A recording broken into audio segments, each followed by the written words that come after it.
When the plane dipped through the clouds and the skyline of my homeland emerged, I should have felt something: nostalgia, warmth, belonging. Instead, my chest was empty, an ache without shape. It had been years since I last set foot here, years since I was sent abroad, years since I tore myself away from the only family that mattered. My sister, Elena, in exile. I used to imagine this moment endlessly, her voice scolding me for disappearing, her arms crossing, lips curling in that half smile she only gave me when she was both annoyed and secretly proud. Maybe she would cry, maybe she would laugh, but she would be alive, whole, waiting. Reality was crueler. The hospital room smelled faintly of antiseptic, sharp and sterile. Machines beeped in steady rhythms, keeping time in place of her heart. There she was, my sister, still, fragile, porcelain doll beneath white sheets. I reached for her hand. It was cool against my palm, and I squeezed it gently, as if the pressure alone could tether her back. Jai, my throat burned. The words came cracked, uneven. Why? Who did this to you? Only silence answered, punctured by the mechanical hum of the ventilator. I had left this country a powerless boy. I returned a man who carved verdicts in courts, who dismantled corruption with words sharper than blades, who had seen men twice his size crumble under cross-examination. If fate had written Elena as a villainess, discarded in someone else's story, I would rewrite the ending myself. It didn't take long before whispers reached me. The name lingered everywhere. Adam, the golden heir, the businessman blessed with charm and fortune. Once, he had been my sister's lover. Once, he had been the son she reached for, until his first love returned. Melissa. The world adored her. Gentle, sweet, pure. The perfect white lotus. She played fragile so well that men rushed to shield her. Women sighed in sympathy, and society painted Elena as the bitter shadow. The story was simple. Elena was jealous, scheming, desperate. Melissa was innocent, wronged, beloved. Adam was noble, trapped between two women. A tale so clean it smelled of bleach. But courtrooms had taught me this. The cleaner the narrative, the dirtier the truth behind it. Behind Adam's golden mask, I could smell the rot. I did not storm his gates. Foolish men announce vengeance. Clever men prepare it. A prestigious law firm handled Adam's contracts. I joined them, sliding neatly into place. My reputation made it easy. No one questions the rising star who wins cases. I watched. I listened. I bided my time. At banquets, Adam clasped my hand, his smile practiced. Counselor Evan? He'd laugh. I hear only praise of you. I laughed too, my face a mask. He did not notice the tension in my grip. At night, when the mask came off, I returned to Elena's bedside. I spoke into the quiet. Jai, I've begun pulling at the threads. It will unravel soon. She never stirred. But I stayed anyway, telling her of the petty victories, the names I was collecting, the shadows I was tracing. If she was the only audience left in the world, then I would speak only to her.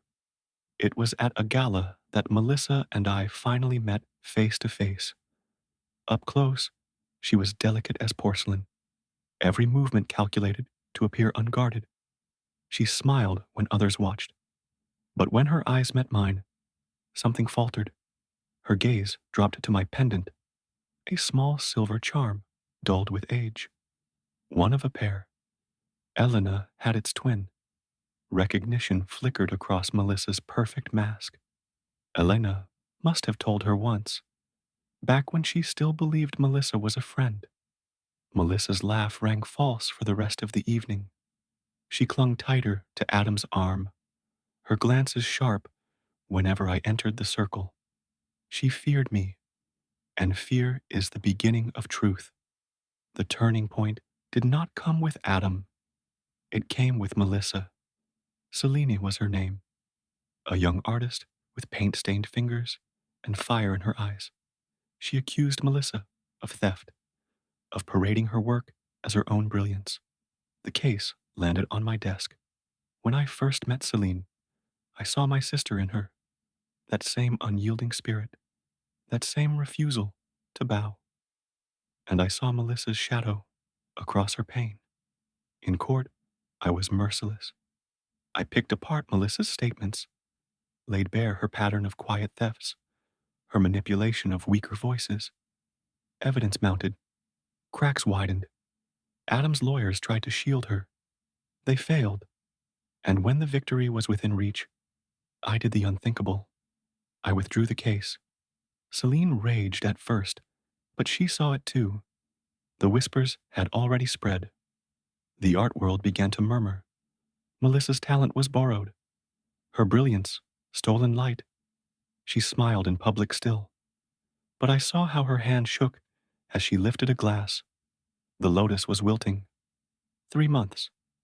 That was all it took. Adam's empire buckled. Investigations slipped in through the cracks I widened. Business partners withdrew. Employees I'd won over began leaking information. At banquets, he still greeted me with weary smiles. Evan, my friend, tell me, what should I do? I fed him half-truths. Every word a rope, every nod another knot, until finally he hung himself. And when his walls caved in, when the golden air was reduced to ash, I stood before him. Do you know who I am? I asked.